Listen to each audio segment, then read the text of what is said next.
You may not realise it, but you come face to face with conflict minerals every single day. With the need for ever more powerful and smaller components in your phone or laptop, minerals such as tin, tungsten, tantalum and gold have become essential to the development of the electronics industry. But like the similar issue of blood diamonds, these conflict minerals are often mined in conditions of armed conflict and human rights abuses, notably in the eastern provinces of the Democratic Republic of Congo. One of the ways it touches people around the world is through its minerals. Many products we use in electronics, but also in many other technology, you ultimately use Congolese resources. When it comes to mobile phone, for instance, we have coltan.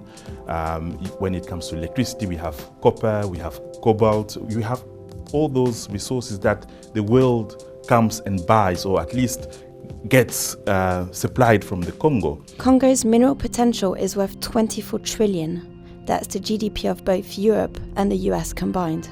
Western powers and neighbouring countries have all sought to have their share in Congo's minerals by either maintaining a despotic leadership, invading Congo, or funding political instability through violent armed groups. Indeed, many mine workers today may be hired at gunpoint by rebels, whose revenue can sometimes be 75% from conflict mining.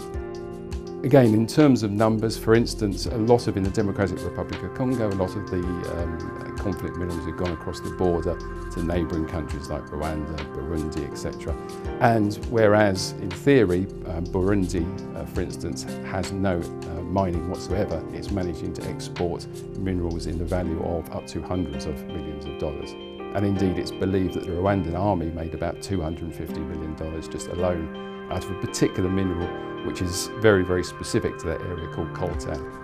A large part of those living in Congo's ravaged eastern region have faced mass executions, displacement and abysmal working conditions. Sexual violence has been used as a weapon of war against Congolese women and girls, and child soldiers are used in the conflict.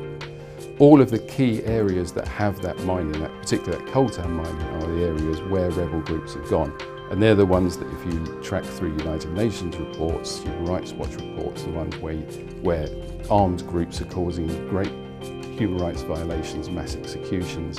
Unfortunately, particularly in this conflict, women are very much the victims as well. Minerals move through legal and illicit channels as they make their way from the mine to the manufacturer. And just like buying organic produce, fair trade coffee, or not buying blood diamonds, consumers should be able to shop for conflict-free electronics. Companies are not entirely able to start mining of conflict minerals at their source right now, but what the industry can do is source responsibly and spread awareness of the issue so that consumers, like you or me, can make smarter purchasing decisions. One such company, Fairphone, produces conflict-free mobile phones.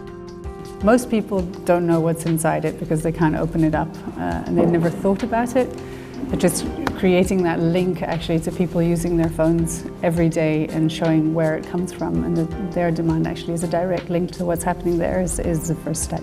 Conflict-free is a big thing, but conflict-free from the DRC was the biggest thing we wanted to achieve. And that doesn't mean that the situation in the mines where we source is ideal, but it's trying to create the local economies there again so that the NGOs can come back and people can come back to start investing in the things that really need to change. As the Congolese prepare for the elections later this year, analysts say only a free and fair vote could stabilise the country's eastern region, which will enable a democratically elected president to put an end to the human rights abuses. Sometimes, though, it's not so easy because the forces at work within countries can sometimes undermine even the best intentioned political leaders and political systems. So those countries need support from developed countries, they need the full backing, and the people also need to be educated and empowered about what is happening to their countries so they can also make informed decisions about the kinds of leaders they want. And so there's actually a mutual partnership between the citizens and the legislator and also the international community.